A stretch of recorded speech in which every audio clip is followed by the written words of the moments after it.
প্রতি শুক্রবার বিকাল থেকে রাত পর্যন্ত আসলে কিন্তু এই কম্বোটা পেয়ে যাবেন। তো এখন আমরা রিমি আপুর সাথে কথা বলবো। সে কিন্তু পিঠা দিয়ে যাত্রা শুরু করলেও এখন কিন্তু নতুন কম্বো নিয়ে এসেছে, সেটা হলো হাঁসের মাংস প্লাস সিটি রুটি পিঠা।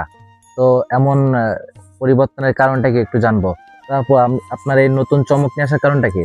আসসালামু আলাইকুম। আমার এই নতুন চমক নিয়ে আসার কারণ, আমার কাস্টমার যারা আসে তারা সবাই বলে, আপু সব জায়গায় তো হাঁসের মাংস দেয় না, আপনি একটু যদি হাঁসের মাংস আমাদের জন্য করতেন তাহলে ফ্যামিলি নিয়ে, এখানে একটা পরিবেশ যেহেতু আপনি সুন্দর করছেন, ফ্যামিলি নিয়ে বসা যাবে, তাহলে আমরা একটু খাইতে পারতাম আর কি। যে এই জন্য আমার কাস্টমার ডিমান্ডেই আমি সিটা রুটি আর রাজহাঁসের মাংস আর পাতি হাঁসের মাংস রাখছি, কম্বো করে রাখছি।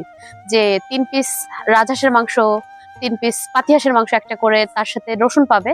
আর পাতি হাঁসের যে কম্বোটা সেটা আগে বলি, 3 পিস মাংস, 1 পিস রসুন, 4 পিস হচ্ছে সিটা রুটি। এটা হচ্ছে 99 টাকা, সাথে একটা চকলেট পাবে। যে 99 টাকায় নেবে তার সাথে একটা চকলেট থাকবে, বাচ্চারা যেহেতু পছন্দ করে।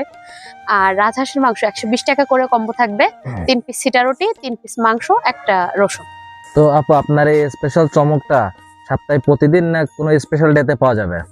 এটা হচ্ছে আজকে আমি বৃহস্পতিবার সময়টা দিয়ে রাখছি, কিন্তু আজকে আমার বার্থডে ছিল, যারা আমি সবাইকে এটা বলিনি। এটা আমি একটু গোপনে রাখতে চাইছিলাম। যাই হোক, দর্শকের জন্য আমি বলতেছি আজকে আমার বার্থডে ছিল, যার কারণে আজকে উদ্বোধন করছি। কিন্তু আল্লাহ যদি রহমত করে, আল্লাহ পাক আমাকে বাঁচিয়ে রাখে, তাহলে এটা শুক্রবার শুক্রবার পাবে। আর সপ্তাহে 6 দিন পিঠাই পাবে। রাজহাঁসের মাংস প্লাস সিটি রুটি পিঠা। তো আপনার এই স্পেশাল কম্বো, এই রাজহাঁসের মাংস আর সিটি রুটি পিঠা খেতে হলে আমার দর্শকদের কোথায় আসতে হবে?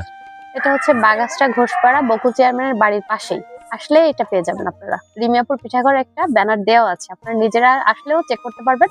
এটা মেন রাস্তা থেকে জাস্ট 2 মিনিটের পর আসলে আপনারা পেয়ে যাবেন ইনশাল্লাহ।